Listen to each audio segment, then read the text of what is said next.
ça fait. Oh my god. Salut à tous, bienvenue dans le podcast du Premier Cercle. Tout ce qui s'est passé, ou presque, dans le petit monde de la footech cette semaine ne vous échappera pas. On va parler introduction en bourse de Beurre, des scooters d'Amiens, et également VAE avec notre invité de la semaine, puisque je suis accompagné de Nico dans un premier temps. Yo mec. Ça va ? Ça va ? Très très bien. Et de Lionel, notre invité. Salut. Bon, ça va ? Tu te sens à l'aise ? Oui, ben ouais, je suis en condition quoi. Voilà. Bon, t'as tes petites fiches et tout ça ? Ouais, tout a été préparé, le café au whisky, tout va bien. Ça, c'était un secret. On va parler de toi dans un premier temps, parce que du coup, tu es coursier depuis 3 ans, c'est ça ? Exact. Alors alors j'ai commencé en avril 2016. Et j'ai commencé par une boîte qui n'existe plus. Je pense qu'elle n'existe plus parce que je ne les vois plus. C'est Like Resto. Voilà. Rapproche un tout petit peu du micro, par contre. Et ensuite, j'étais avec comment s'appelle notre ami Simon Pralon. Ouais, Simon qu'on recevra la semaine prochaine normalement, ouais, si tout se passe bien. Qui était lui coursier à Take It Easy et du coup, après avoir discuté avec lui, je me suis dit pourquoi pas bosser avec Take It Easy. Et voilà. Malheureusement, j'ai eu la malchance de faire que le dernier mois avec Take It Easy. Ouais. Donc ce dernier mois n'a pas été payé. Du coup, donc tu as bossé pour rien. J'ai bossé pour un sac. Un super sac par contre. Super sac, un Blaol. Ouais, le Blaol XL. Ouais. Exact. 130 ou 150 litres que je recommande. C'est ça, moi, je l'ai depuis un an et demi et c'est de la frappe ce sac, il est génial. Et un portable un peu pourri. Et c'est tout. Et il te donnait un portable à l'époque ? Absolument. Ah ouais ? Ouais. Putain. Et une connexion aussi qui a duré 4-5 mois, pas plus, qui est tombée. Voilà. Une connexion ? Ouais, une puce en fait. D'accord, ok. Oui. T'as l'abonnement avec ? Et ouais, t'as eu l'abonnement avec, tu pouvais téléphoner un peu partout. Bon, okay. Voilà, ça a duré 4-5 mois et puis c'est fini. Voilà. Après ça, évidemment, j'ai enchaîné avec Deliveroo, un peu comme tout le monde. Ouais. J'ai fait un peu de Foodora, mais pas trop. Voilà, et puis un peu d'Uber, mais je me suis là vite arrêté parce que j'aime pas trop le principe du 25%. Là, ça me plaît pas du tout. T'as fait le début avec Uber, avec les... Voilà, le compteur gratuit, là, ça, on a apprécié. Là. Ah ouais, il y en a qui se sont régalés là, au début. Ouais, pendant 2 semaines, ça a duré 2 semaines, ouais. Il suffisait de se brancher, puis... on avait une course quand même, il fallait faire la course, mais des fois on se branchait. C'est ça, et voilà, sympa. Tu faisais rien. Ouais, on faisait rien. Quoi. Et t'étais payé, parce que t'avais des garanties horaires qui te permettaient d'être... Exactement, qui tombaient, sans CPH, hein, sans course à l'heure, là. Bon, ça a duré 1 mois, 2 mois, quoi. Ouais, 2 mois, c'est vrai. Ouais. Et ensuite, avec Stuart. Voilà, donc vous me voyez avec Stuart, c'est moi qui me balade avec le vélo orange et la remorque noire, c'est moi. Et puis depuis peu, avec un bullet vert. Ouais, voilà. Plus discret. Mais beaucoup plus hype, parce que du coup, on voit des bullets partout maintenant sur Insta et Lionel. Voilà. Et en électrique, du coup, ton bullet. Et le bullet électrique. Et en fait, je viens ici parce qu'il y a beaucoup de gens qui se posent, de coursiers qui se posent la question. J'aimerais bien passer au scoot. Voilà. Alors, pourquoi choisir le VAE plutôt que le scoot ? Eh bien, moi, c'est ce que je vous propose d'argumenter un petit peu ici. Quoi. Ouais, on va en parler juste après. Mais avant ça, on va démarrer par les articles de la semaine avec l'introduction en bourse de Beurre.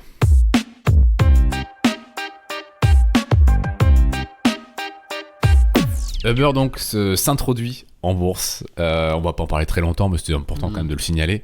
Qu'est-ce que ça a donné à peu près, paf ? Ils ont... ça faisait depuis longtemps qu'ils en parlaient et là ils l'ont fait la semaine dernière. Donc ils ont fait leur petite introduction en bourse. Apparemment ça a bien décollé. J'ai même pas pris la peine d'avoir les chiffres sous les yeux. Il me semble qu'ils avaient lancé l'action à $45 à l'entrée et du coup ça a vite décollé. Sauf qu'au bout d'un jour ou deux, ça a dégringolé en fait. Ok.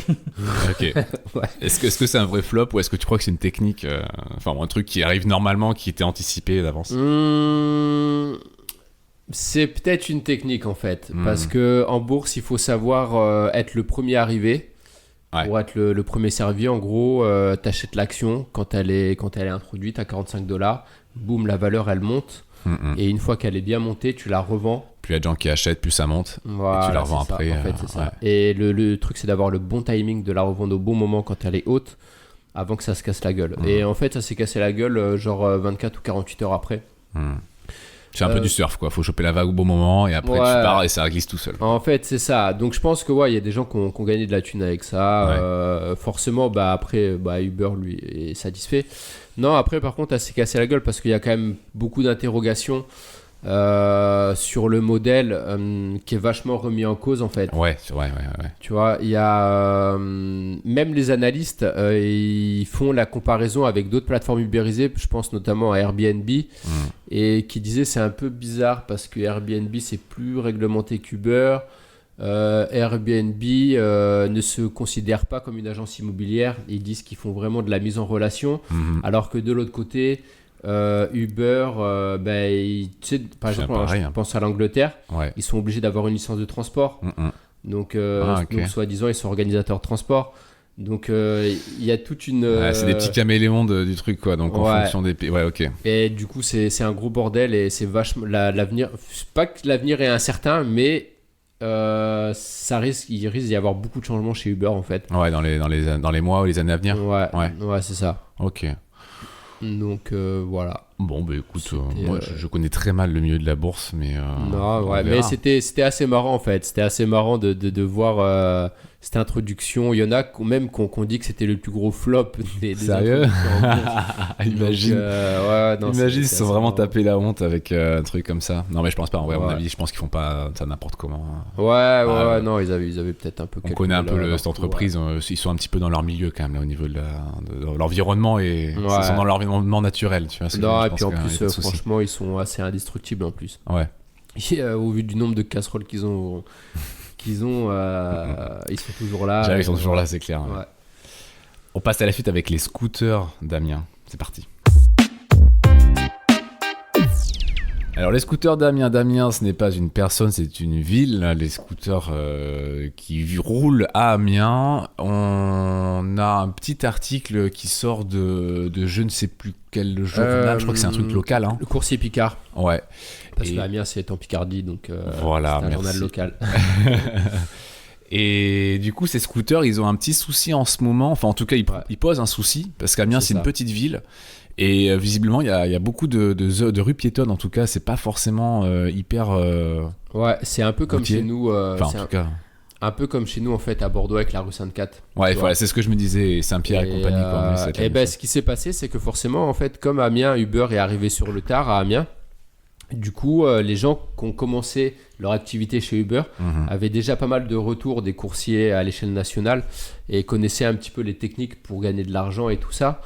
Et ce qui s'est passé, c'est que quand Uber s'est installé en fait sur Amiens, il y a eu beaucoup de coursiers qui ont commencé en scooter. Énormément de scooters. Et en plus de ça, ils ont démarré avec McDo. Ok, donc ils n'étaient pas très street cred, quoi. Ouais, donc en fait, ce qui se passe, c'est que contrairement à quand tu démarres ta plateforme avec des restos qui sont un petit peu éparpillés au niveau de la ville, là, c'est différent. Quand tu démarres avec McDo, les gens savent que ce qui marche, c'est le McDo, tu vois. Ouais. Et donc, ils se sont retrouvés, en fait, avec tous leurs coursiers qui, je pense que vous avez déjà vu un petit peu les bails dans Bordeaux, qui se regroupaient, en fait. Il y avait des attroupements de coursiers qui attendaient les commandes, tu vois. Des squads de coursiers. Ça fait chier les commerçants, quoi. Ouais, vraiment, en fait, ça a vraiment fait chier la municipalité parce que, du coup, donc il y avait pas mal de nuisances sonores. De prise de risque parce que les mecs roulaient, donc je te dis c'est des trucs piétons à la base, tu vois, donc c'est interdit aux véhicules. Voilà. Et ils se retrouvaient avec des scouts en train de slalomer entre les gens. Ouais, c'est ça. Des mecs qui squattaient devant les McDo à 20 ou 30, plus le bruit et tout ça. T'imagines, Amiens, je connais pas Amiens, je pense que c'est pas une très grande ville, j'imagine. Non, du coup, ils ont un peu pété un plomb, quoi. Ouais. Et là où c'est marrant, donc c'est que du coup forcément la municipalité en fait elle a contacté Uber. Donc Uber, comme à son habitude, comme à peu près toutes les plateformes, ils ont dit oui, on vous a écouté, on a pris connaissance du dossier et on va mettre en place des mesures Du coup, les mesures, finalement, c'est quoi? C'est juste que quand tu vas t'inscrire chez Uber et que tu fais ta session d'embarquement, ils vont te faire le petit couplet sécurité routière, si tu veux. Et ils vont te dire, voilà, vous venez travailler chez nous, on s'en branle de comment vous allez travailler, mais nous, on vous fait un petit peu de la prévention, tu vois, en mais disant, c'est important. S'il vous plaît, les gars, prenez pas des scooters, tu vois, c'est pas bien. Voilà, ça, c'est les mesures à la Uber, tu vois. Et non, par contre, ils ont dit un truc aussi que du coup, ils allaient. Attends, je te reprends le truc sous les yeux. Il doit être en train de slider de façon énervée son portable. Non, ouais, c'est que en fait, ils ont dit qu'ils allaient faire en sorte de contrôler les flux de commandes. Ça, c'est. Ouais, des coursiers. Ça, c'est ouf. Mais alors, attends. Non, parce que ça, c'est ce qui a été dit dans l'article. Ouais. C'est-à-dire que nous, on peut contrôler le flux de commandes. Enfin, moi, ça m'a fait tilter quand j'ai vu ça. Il l'avait déjà dit pour Bordeaux aussi. Pour les mecs qui squattaient devant les restos. Ils peuvent le faire, mais... Enfin, ils peuvent contrôler même la vitesse du gars, ils peuvent la contrôler, mais jamais ils le feront parce qu'on sait tous qu'ils sont très contents d'avoir des scooters. Oui, c'est vraiment faux cul en fait. Ouais, mais exactement, c'est plein d'hypocrisie tout ça. Quoi. Voilà. Mais alors, d'où notre intérêt n'est peut-être pas de faire plaisir à Uber, quoi. Enfin... Ouais. Ouais.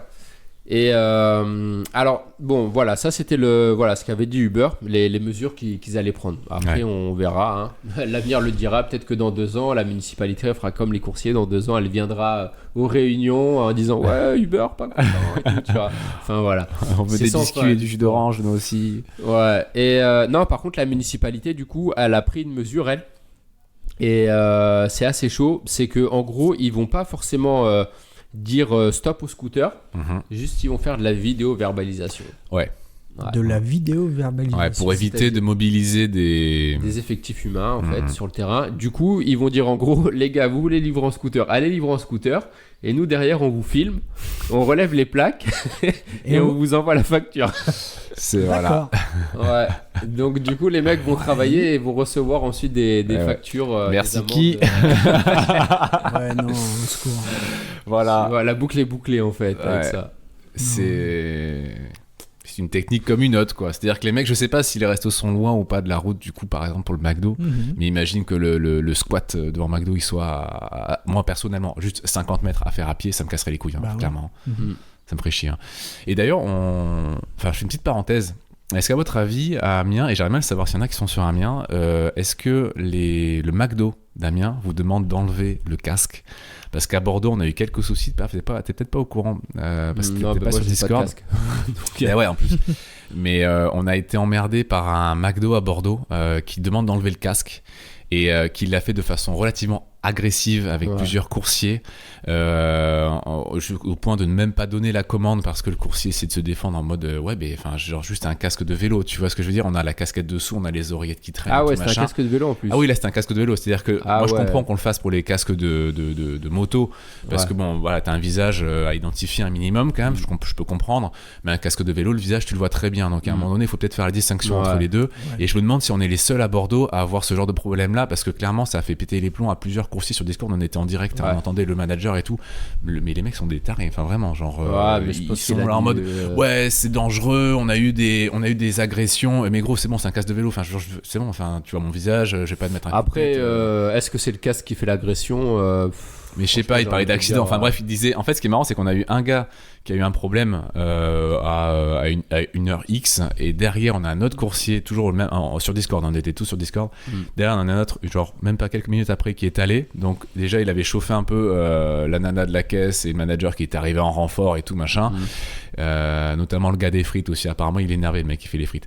Et du coup, il est arrivé une heure après, quelques minutes après. Il a rajouté une couche et là, le ton est monté. Et le lendemain, au final, il y a quelqu'un d'autre qui est retourné avec le casque, etc.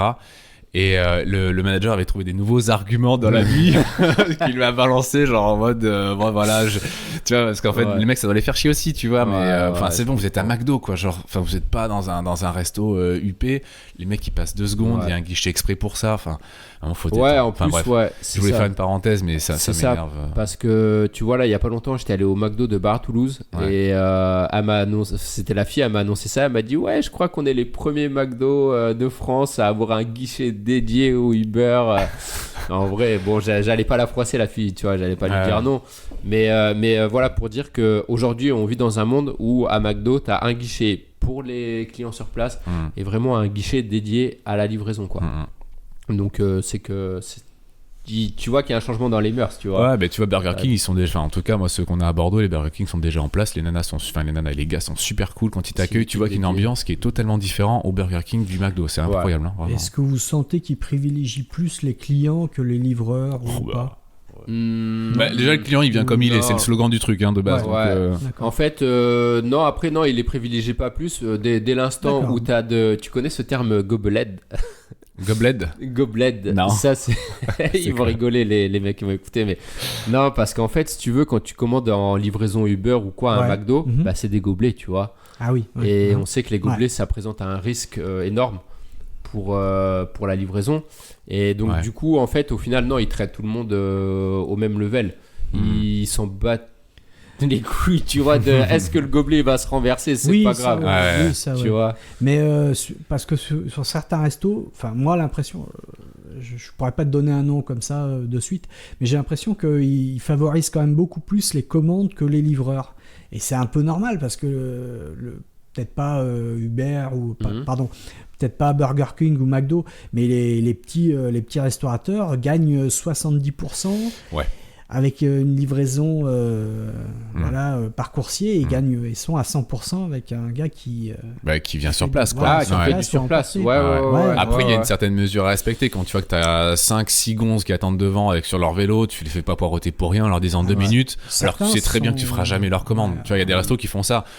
Après, je peux comprendre. Mais normalement, en vrai, McDo, ça passe quand même normalement. Mais Burger King, honnêtement, ils sont. Enfin, moi, je suis content de voir. Franchement, ça me surprend parce que je connaissais pas l'enseigne au niveau pro, tu vois, en tout cas relationnel, coursier, resto, et franchement ils sont top. Et du coup, si vous voulez faire un test, allez au McDo, je dirais pas lequel, mais celui qui interdit les casques, avec votre casque de vélo en tant que client. Je suis curieux de voir comment ils réagissent. Tu vois ce que je veux dire?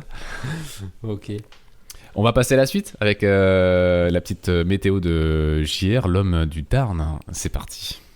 Pluie, pas pluie, mouille, mouillé, mouille, pas mouille, pluie. Conclusion, pluie. Mouillé. Salut à tous, bienvenue pour ce petit point hebdomadaire du podcast du Premier Cercle. Nous allons parler météo ensemble pendant une petite minute. Alors c'est parti. Alors vous voyez, en ce moment il fait super beau, il a fait super beau en début de semaine, grand soleil, malheureusement ça ne va pas durer. Et oui, les nuages et la pluie sont bien de retour à partir de vendredi.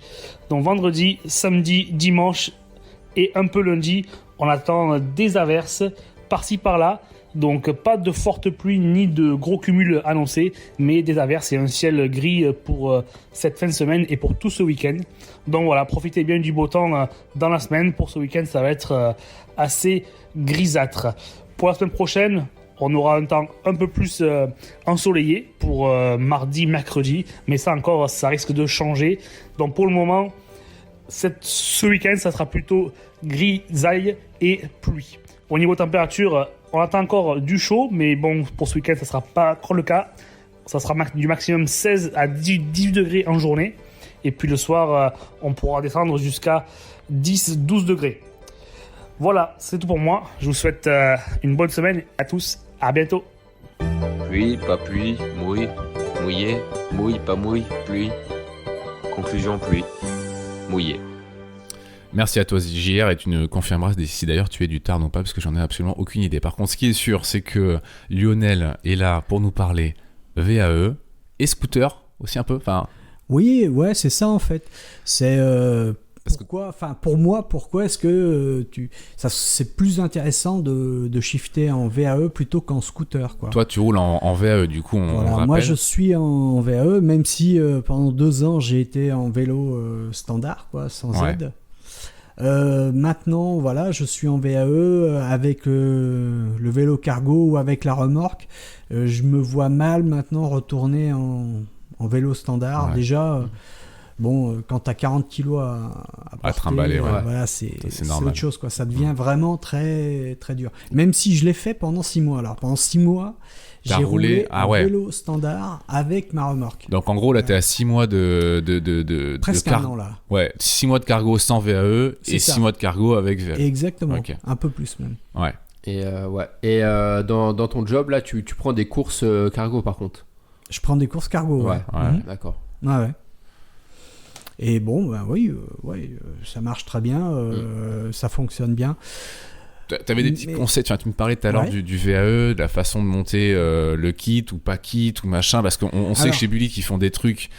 Donc Bullitt c'est une marque de vélo qui fait des cargos, mais peut-être aussi de vélos d'ailleurs, je sais pas, mais ils sont très connus pour leurs cargos. Et il y a des cargos donc avec des options diverses et variées, dont le kit VAE qui est préinstallé dessus. Ouais, voilà. C'est l'Ari VS Ari qui a un seul modèle qui s'appelle le Bullitt. Ouais. Donc c'est un vélo cargo. Et tu as l'option cadre qui est à 1500 €. Bon, on va parler prix. Hein.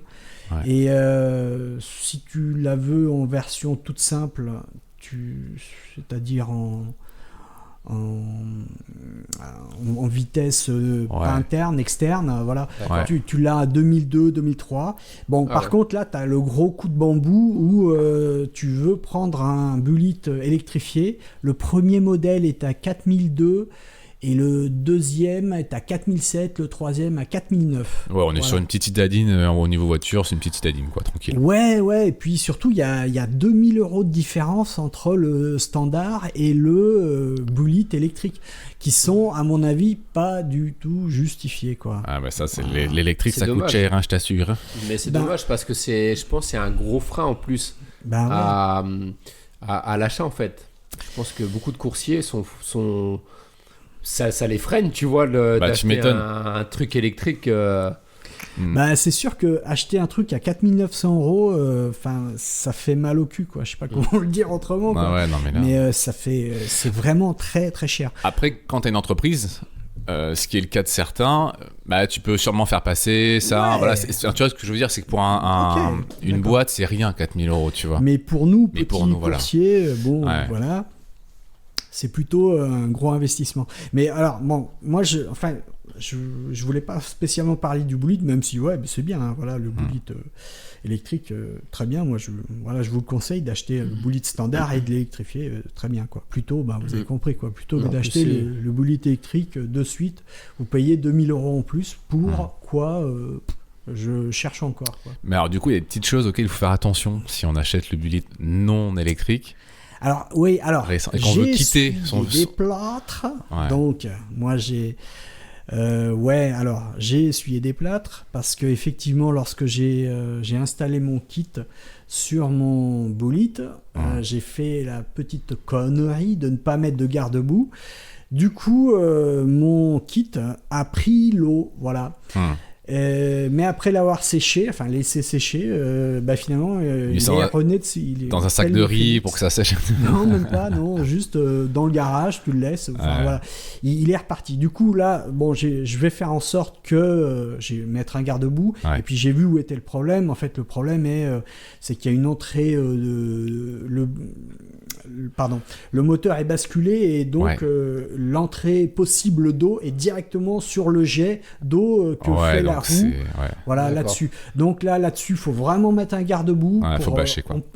Et puis même, faut rajouter quelque chose pour étanchifier un peu le truc. Voilà, étanchifier le truc. Mais bon, si vous montez par contre alors là, je parle des moteurs pédaliers. Si vous montez de façon normale, voilà, vous n'aurez pas ce problème parce que cette entrée d'eau est placée maintenant à l'horizontale et l'eau n'arrive pas à monter, c'est impossible. D'accord, ok. Donc, d'accord. Bon. Donc voilà. Mais alors, si je vais un peu digresser parce que je vais parler des scouts et des VAE en fait, parce qu'il y a beaucoup de coursiers qui se posent la question et se disent pourquoi pas un scout pour gagner un peu plus d'argent. Pourquoi pas à la place d'un VAE ou à la place d'un vélo. Surtout qu'en plus, tu vois, je t'ai parlé du frein d'achat, mais imagine entre un VAE, bon là on va parler du Bullitt électrique à 4000 € ou même tu prends un VAE normal à 2000 ou 3000 €. Et qu'à côté de ça, on te propose un scooter d'occasion à 500 balles. Voilà. Si tu veux, le choix il est vite fait. Voilà, le choix il est vite fait. Et là, tu mords à l'hameçon et puis tu y vas. Mais Par contre, c'est derrière l'amortissement en fait. Et oui, voilà. Et puis même ton scooter à 500 balles, si tu vas l'utiliser 80 km par jour, tout objet, quand tu vas les utiliser, ça va s'user. Enfin, il va falloir le maintenir. Et 80, t'es gentil parce que JR, chaque fois qu'il roule, il roule à mi-temps. À chaque fois qu'il sort son VAE, il te plie 150 bornes ou 130 bornes, lui, donc dans la journée, parce qu'il fait la journée complète. Ah ouais, avec une charge. Ouais. Bon, 150, peut-être pas beaucoup quand même, par contre, mais 150. À chaque fois, je suis épaté parce que le mec, il fait vraiment toute la journée, il roule. Il se met en mode éco, et puis voilà, donc il donne un petit peu de sa personne, et puis voilà, donc ça lui fait un petit sport, mais il est aidé aussi, mais c'est exactement ça, en fait. C'est un hybride, et je trouve que c'est vraiment l'objet parfait pour nous. En tout cas pour Bordeaux. Pour Bordeaux, ouais, c'est vrai. Parce qu'on c'est bien plat. Ça, j'aimerais bien avoir l'avis de d'autres personnes sur d'autres villes qui ont d'autres reliefs que celui de Bordeaux. Parce que Bordeaux, c'est quand même très très plat, donc il n'y a pas de souci avec ça. Et même au niveau de la mobilité, des accès, etc. Je pense qu'on est beaucoup moins bien... les scooters sont beaucoup moins bien lotis en centre-ville qu'ils ne le sont peut-être ailleurs. Donc, parce que c'est quand même assez piéton, Bordeaux, et c'est cool pour nous, quoi, pour les vélos, du coup. Ouais, c'est clair, c'est plat, donc ça ne force pas, donc c'est très... D'ailleurs, c'est une des premières villes qui a marché au niveau de la livraison, c'est pas pour rien. Lorsqu'il y avait que des vélos, parce que c'est très facile de faire du vélo à Bordeaux, quoi. Bon, alors en fait, je reviens encore à ce que je voulais... Vas-y, on fait des petites parenthèses à chaque fois comme ça, je te laisse rebondir. Pas de problème. Donc en fait, voilà... même si tu achètes un scooter à 500 € je mets pas très cher à ce qu'il fasse l'année. Enfin, je pense que au bout d'un an, à 80 km par jour, ça, à mon avis, il va péter. Alors, soit tu es un mécanicien, donc mécanique auto, moto, scoot, tu t'y connais, donc là, tu vas pouvoir réparer. Donc, dans ce cas-là, peut-être, ça s'adresse pas à toi. Mais dans d'autres cas, on peut comparer par exemple ce que coûte en carburant par exemple un scooter. Alors moi, j'ai fait un petit calcul. J'ai planifié ça sur une consommation à 3 litres au 100. Sur un site, j'ai vu qu'un scooter consommait entre 2,5 et 4 litres au 100. Donc, allez, ici on est plutôt plat, donc j'ai mis 3 litres. Voilà, donc, mais comme on est en ville aussi, il y a beaucoup d'arrêts, il y a beaucoup de redémarrage, donc ça me paraît très bien, quoi. Ensuite, le prix de l'essence, il est à 1,50, on est d'accord, actuellement c'est 1,50. On est en 2 temps, donc il faut y rajouter aussi de l'huile de temps, donc j'ai mis à peu près 15 centimes de plus, donc on est à 1,65 1 litre. Fois 3 litres au 100, on arrive à 5 €. À peu près, voilà, 5 € pour 100 km. Et si on table pour 80 km, ce qui me semble à peu près normal, on va à 4 €. Voilà le coût en carburant d'un scooter, 4 €. Ça me paraît logique. Voilà, 4 €. Après, on va comparer ça avec un VAE, une recharge électrique. Alors toujours pareil, donc si on bosse, donc si quelqu'un bosse 6 jours par semaine, ce qui est à peu près mon cas par exemple. Moi pas du tout, par exemple. D'accord. Et 42 semaines par an sur 52, 53, donc ça te laisse 2 mois de vacances, c'est à peu près pareil. Donc ça te fait 6 fois 4, ça te fait 24 € par semaine. Sur 42 semaines, tu obtiens 1008 €, donc à peu près 1000 €. Donc en carburant, tu vas consommer en scooter 1008 €. D'accord ? Sur l'année. Sur l'année. Si tu prends le VAE, l'EDF, parce qu'en fait c'est le carburant dont tu as besoin, c'est de l'électricité, il te vend, toi, le kilowattheure, il est vendu à 15 centimes. Et la batterie, moi j'ai 2 batteries de 500 Wh chacune. D'accord. Donc c'est un kilowattheure, voilà. Donc c'est ce dont j'ai besoin. Pour être bien précis là-dedans, il faut aussi calculer le rendement de ton chargeur, parce qu'en fait le chargeur, il y a un peu de perte. Alors il donne un rendement à 75%. Donc si tu fais confiance à ces chiffres, donc pour remplir ton 1 kWh, ce qui te permet de faire à peu près tes 80 km grosso modo, tu as besoin de 1,3333 kWh. Donc ce qui te coûte 15 centimes fois 1,3333, tu obtiens 20 centimes. Parce que, pour parler du rendement, en fait, C'est-à-dire que le rendement, c'est l'écart entre ce que tu vas tirer dans ta prise de courant et ce qui va être redistribué ensuite dans la batterie. Donc en fait, voilà. Voilà, exactement, c'est ça. Donc tu as besoin de 4 unités pour en avoir 3 dans ta batterie. Tu as besoin de griller 4 unités pour en avoir 3. Donc tu as 20 centimes. Bah, tu fais le même calcul. Donc 20 centimes fois 6, ça fait 1,20 €. Fois 42, tu obtiens 50 €. Et là, tu vois la différence que tu as pour seulement le carburant. Maintenant, on ne va pas parler de maintenance, mais juste le carburant. Donc tu as 1000 € et 50 €. Donc tu as 950 € de différence. Ce qui est quand même énorme. Ce qui est quand même énorme. Surtout que le gain que tu as... Alors, je mets de côté les VAE, c'est plus des VAE, mais qui sont un peu débridés, qui vont un petit peu plus, qui ne vont pas à 25, qui vont à 30, 35. Par exemple, le gain que tu as à avoir un scooter, c'est que tu vas monter à 45. Après, bien sûr, tu peux aller plus vite, mais on va me dire 45. Ouais. Parce que sinon, c'est vrai en ville, c'est n'importe quoi. Enfin, voilà, tu t'achètes ton ticket pour l'hôpital direct. Mais voilà, donc tu as juste 10 km/h d'écart ou 10, 15. Enfin, c'est pas suffisant du tout. Surtout que là, si tu es coursier, tu sais bien que tu perds du temps au resto. Et attends, mais sachant qu'en plus, effectivement, il y a 10 km d'écart, mais on le sait tous, il y a énormément d'arrêts. En scooter, encore pire, parce que tu t'arrêtes quand même beaucoup plus au feu en scooter qu'à vélo. Alors, t'as des arrêts. Alors, on va vers en plus... alors déjà, économiquement, t'as perdu. Ok, d'accord. T'as gagné au niveau de la kilomètre à l'heure... kilomètre à l'heure de pointe. Ça, ok, tu fais 10 km à l'heure de plus. Au niveau des accès au resto, t'as perdu, donc tout ce gain que tu as des secondes, parce qu'en fait c'est des secondes, tu n'as même pas gagné des minutes, tu as gagné des secondes. Tu les as perdus au resto, tu les as perdus aussi au niveau du pont de Pierre par exemple, parce que nous on a accès, comme tous les vélos on traverse, et si tu fais...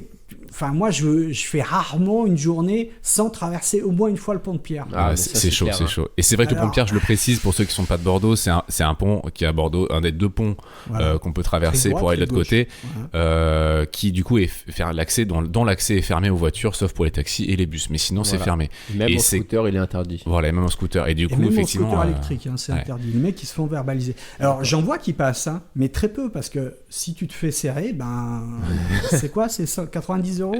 Je sais pas.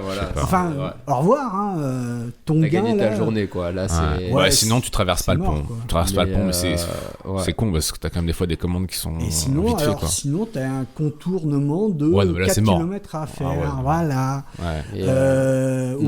Et comme tu disais, c'est vrai que des scooters, peut-être pas tous, mais il y en a quand même une bonne majorité qui s'arrêtent pas devant les restos parce qu'ils ont honte ou peur. T'as vu? Ouais, bien sûr. Et les mecs, ils se garent toujours à 10 bornes et ils viennent à pied en scred.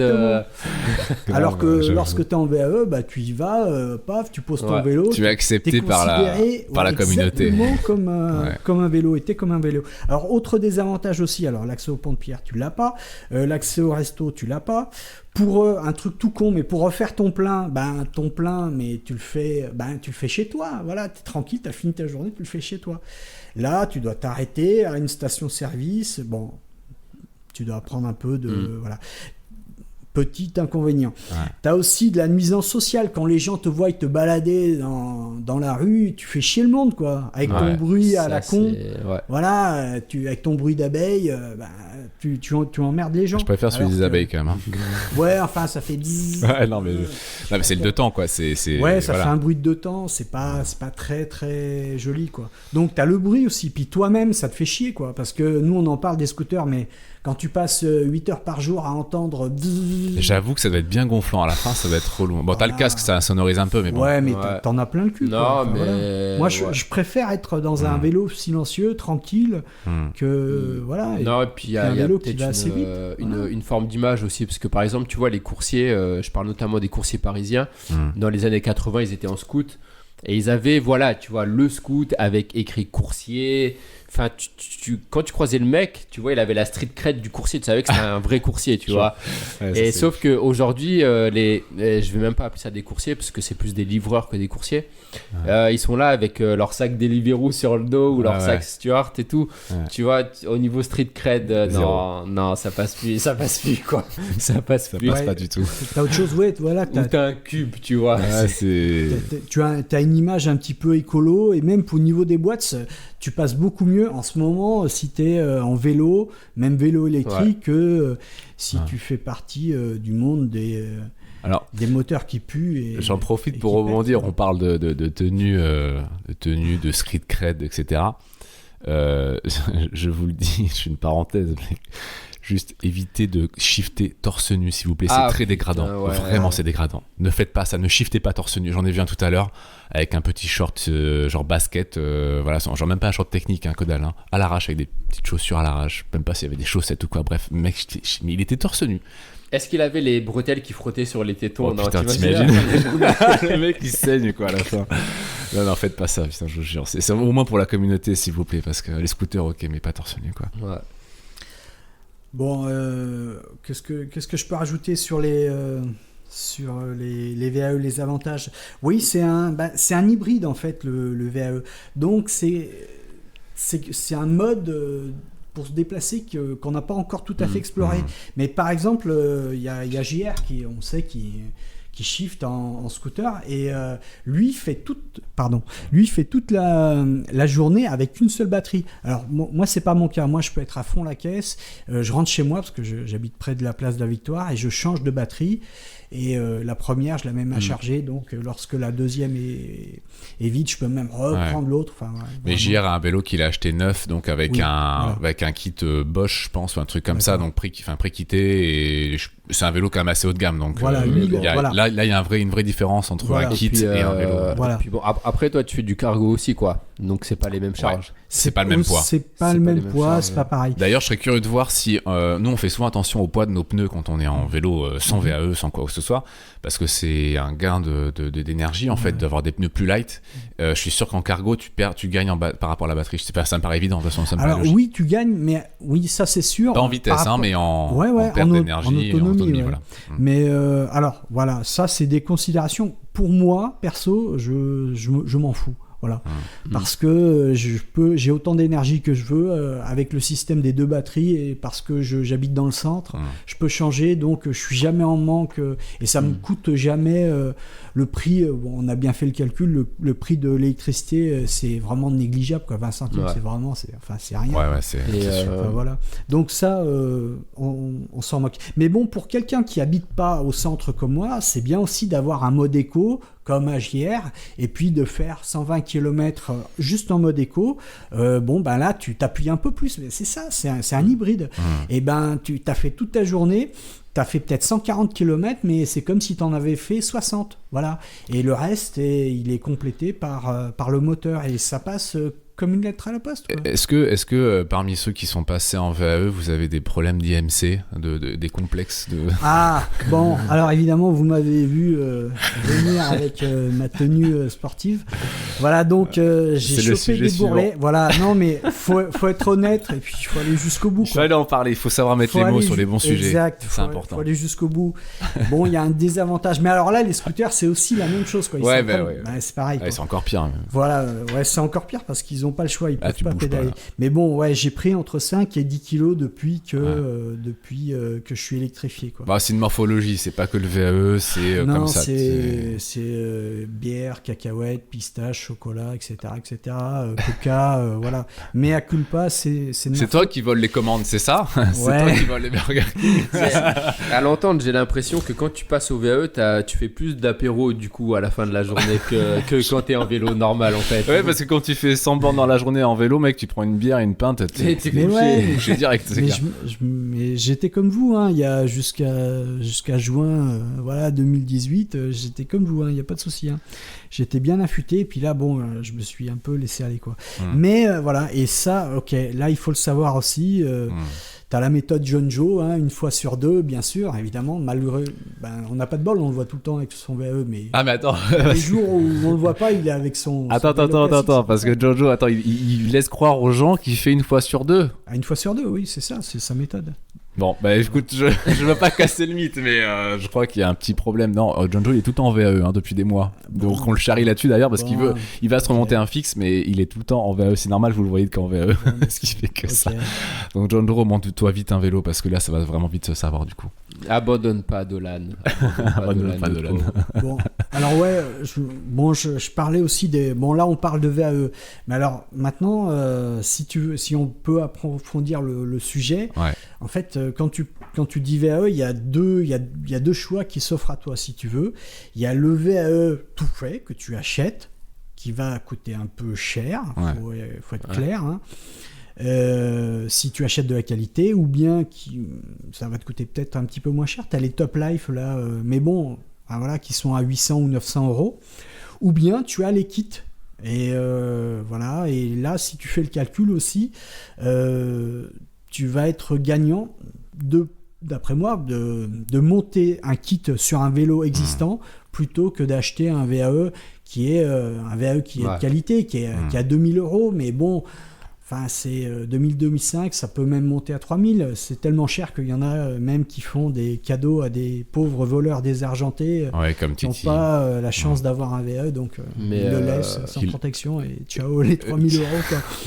Mais ouais, donc en fait, moi ce que je vous conseille, c'est plutôt que d'acheter. Bon, John Joe, Titi ont eu du bol, quoi. Ils ont eu. Et puis même si vous voulez vous en acheter un, ok, pas de souci. Hein. D'ailleurs, petite parenthèse, je te coupe. Ouais. Je vois qu'on est à peu près 40 minutes et on n'a toujours pas fait la chronique de Titi pour le Strava. Alors je la lance de suite. On y va. C'est parti. Oui, bonjour à tous et bonjour à toutes. Ici Titi en direct de l'arrivée de cette semaine 19 du Tour de Strava où nous avons eu le maillot blanc à poire rouge du meilleur grimpeur remporté par François de la team BCC. Avec ses 1542 mètres de dénivelé.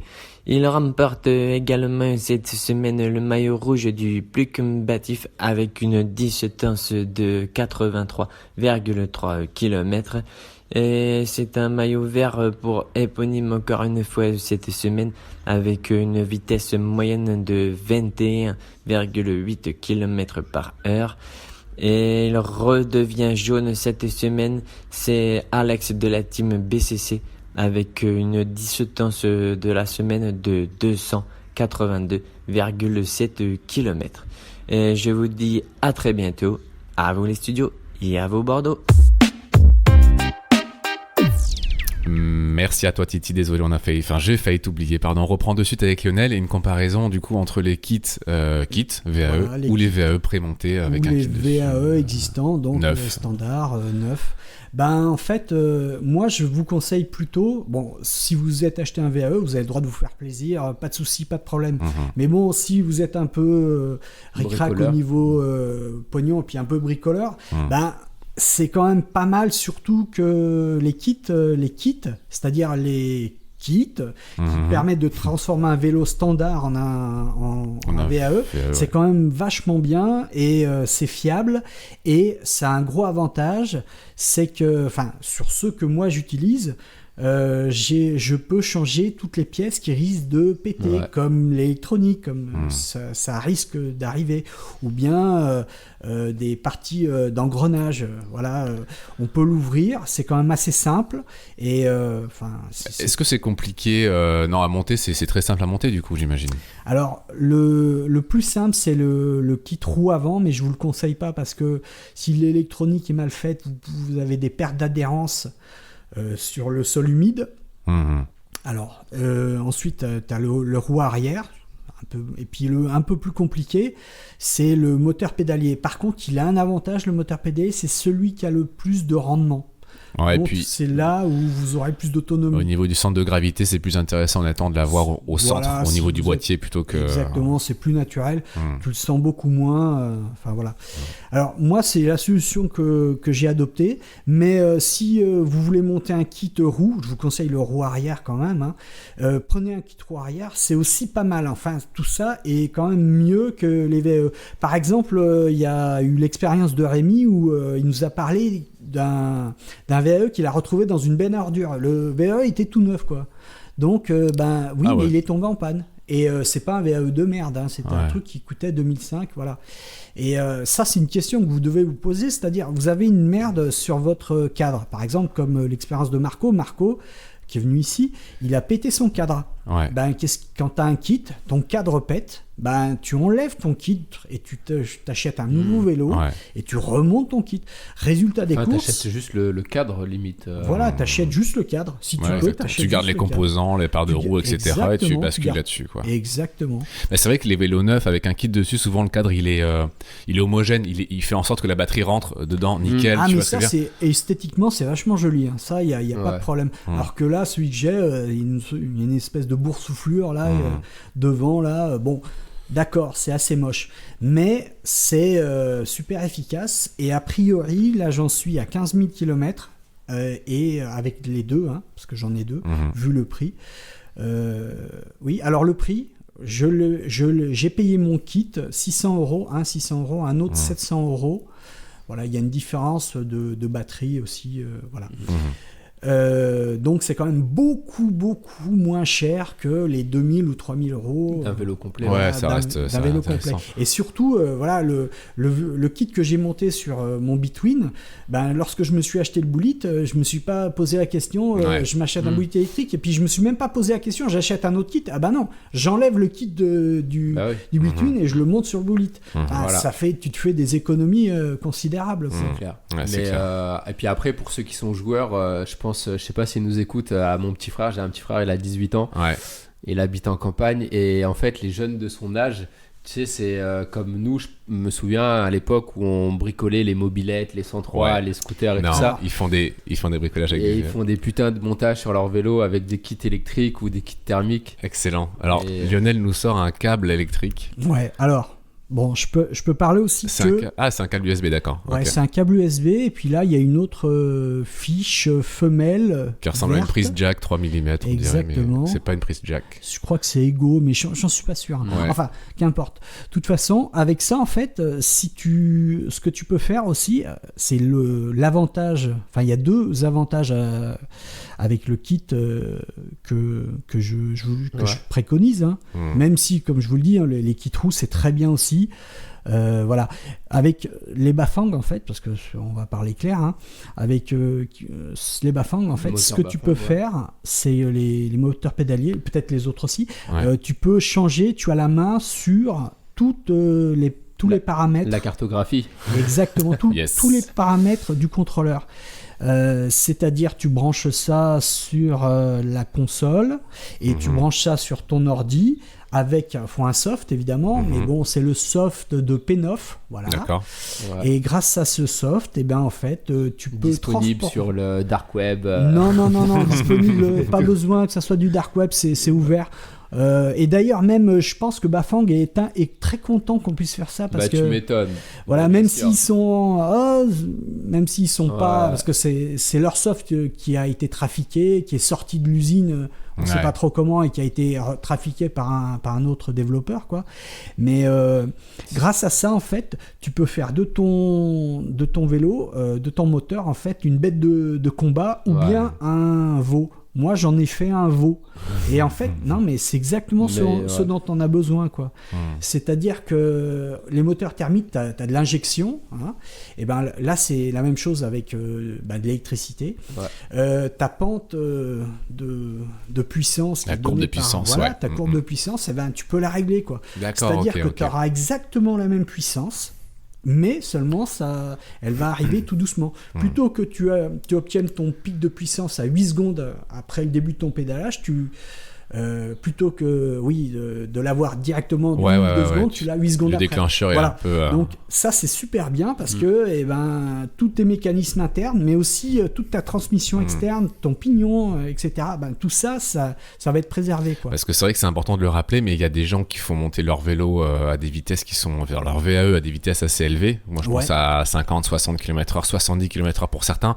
Pensez-y, pensez à votre cadre et pensez à tout le reste, parce que les vélos qu'on a je parle d'un vélo de route par exemple. Les VTT c'est autre chose, parce qu'ils sont quand même, les VTT c'est fait pour prendre des chocs, c'est fait pour être pour gérer les torsions, etc.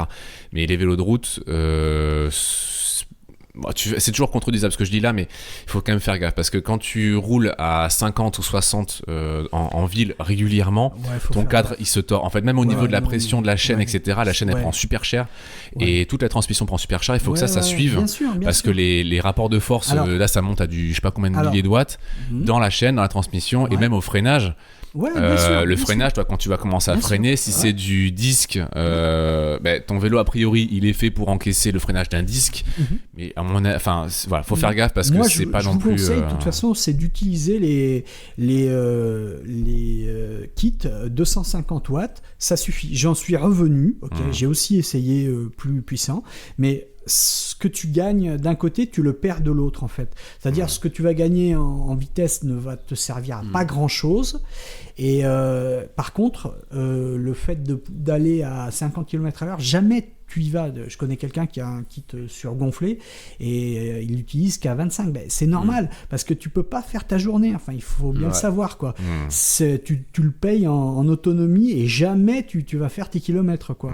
Donc, tu es obligé aussi d'être aux alentours de 25. Donc, c'est aussi une fausse question, la puissance. Donc, rester à 250 watts, c'est très bien, c'est parfait. Voilà. Là, il y a une possibilité aussi, c'est selon chacun. Moi, je vous conseille de rester aussi dans la légalité. Mais vous, dans ce kit-là, il y a un Ghost Mode qui te permet de choisir ta vitesse d'assistance. Donc, tu choisis toi-même ta vitesse d'assistance. Donc, voilà. Moi, je vous conseille de rester dans la légalité. Mais il faut savoir que ça existe, quoi. D'accord. Qu'est-ce que je peux vous dire d'autre ? Oui, si vous voulez monter votre kit, vous ne savez pas comment faire. En fait, moi, j'ai pas d'outils chez moi, mais il y a plein d'ateliers coopératifs à Bordeaux. Il y a le Garage Moderne, il y a Cycle et Manivelle. Le Garage Moderne, il est à Bacalan. Cycle et Manivelle, c'est à Bègle. Et il y a Récupère qui est à côté de la gare. Voilà. Récupère, je vous le conseille pas parce que c'est sombre, c'est petit. Garage Moderne, ça a l'air beaucoup plus grand. C'est pas très feng shui leur garage, je trouve que bon. C'est pas très feng. Ouais, voilà. C'est pas... Et Cycle et Manivelle, ils ont des vélocistes très compétents et très sympas, Guillaume, Ronan, et en fait ils ont déjà fait des montages, quoi. Donc ils savent faire. Donc si vous allez chez eux, ça vous coûte 20 € par an. Donc voilà. 20 €, c'est pas excessif. 20 € par an. 20 € par an. La cotisation, en fait. Là, c'est la cotisation, pardon. Ok. Exactement, la cotisation. Oui, parce que c'est des collectifs, d'accord. J'y suis, donc je peux vous en parler. Voilà. Okay. Donc voilà. T'as aussi le conseil que je peux vous donner, c'est pour les choix des vélos.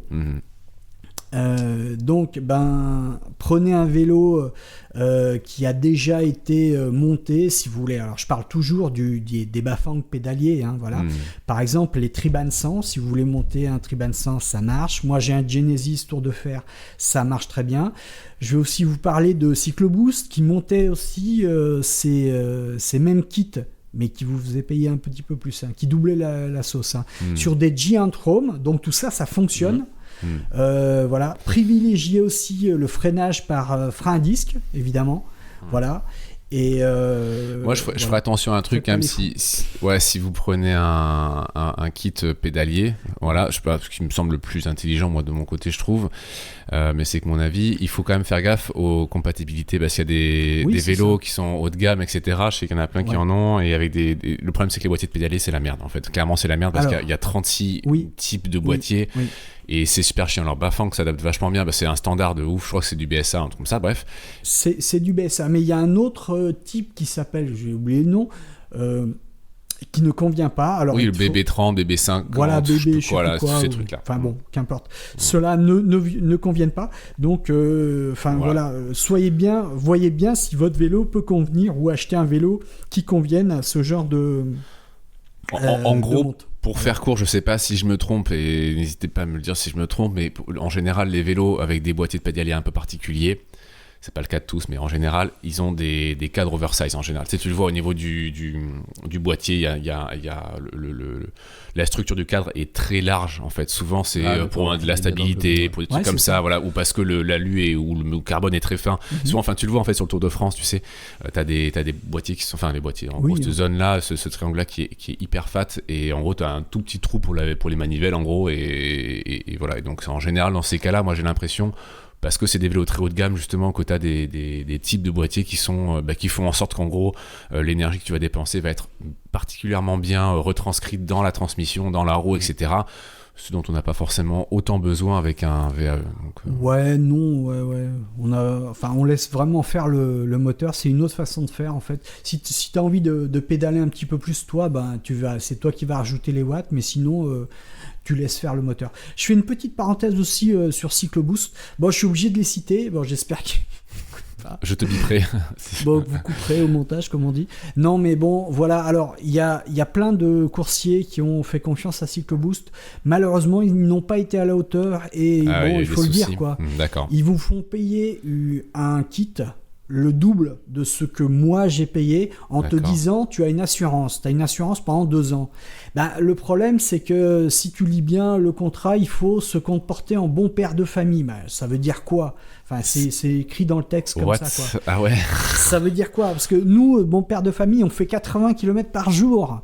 Un bon père de famille, il le sort le dimanche et il roule 20 km. Voilà, non, ça ne va pas. Alors, il y a un coursier qui a planté son moteur, enfin, il l'a cassé. Alors, c'est un peu aussi de sa faute parce qu'il y a des façons d'utiliser le moteur. Bon, alors, je vous le dis aussi, mettez quand vous êtes à l'arrêt, les vitesses les plus hautes, donc les plus mouline le plus, quoi. Voilà, les plus cool, normal. Et au démarrage, évidemment, faut pas démarrer avec des gros braquets, des petits braquets, voilà. Sinon, qu'est-ce qui se passe ? Il y a un risque de ce qui s'est passé pour lui, voilà, il y a un engrenage qui a pété. Ils lui ont demandé alors le prix 350 €. Je donne les prix parce que c'est le prix du moteur lui-même, quoi. Voilà. Bon, ouais. Aucun sens. Effectivement, j'avais pas entendu que du bien de ce truc-là. Après, bon, alors, de plusieurs personnes en plus, donc je suis vraiment désolé pour eux, mais apparemment ça se passe très mal, en tout cas avec tous les coursiers qui ont pu y aller. Donc, c'est pas pour nous, quoi. Ouais, c'est pas pour nous, en fait. Il a gueulé et finalement, il a quand même payé 80 €. Mais enfin, voilà, t'as payé ton assurance pour rien, donc voilà, ne faites pas confiance. Non, enfin peut-être pas, mais en tout cas, si vous n'êtes pas un bon père de famille, n'y allez pas. Voilà. Bon, qu'est-ce que je peux vous conseiller ? Oui, alors moi, où est-ce que je l'ai acheté ? Je l'ai acheté, à AliExpress, dans le magasin Bestie Bike. D'accord. Et on reçoit le kit 15 jours, 3 semaines après. Ok.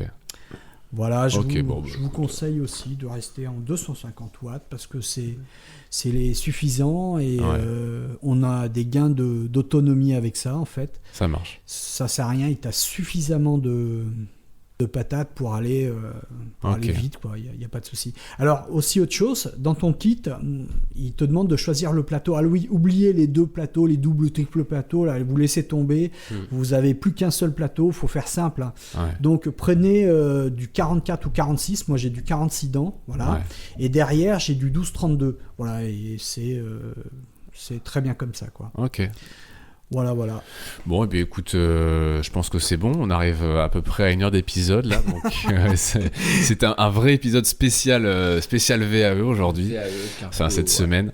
Donc j'espère que ça répondra en tout cas aux questions que les gens se posent, si certains s'en posaient.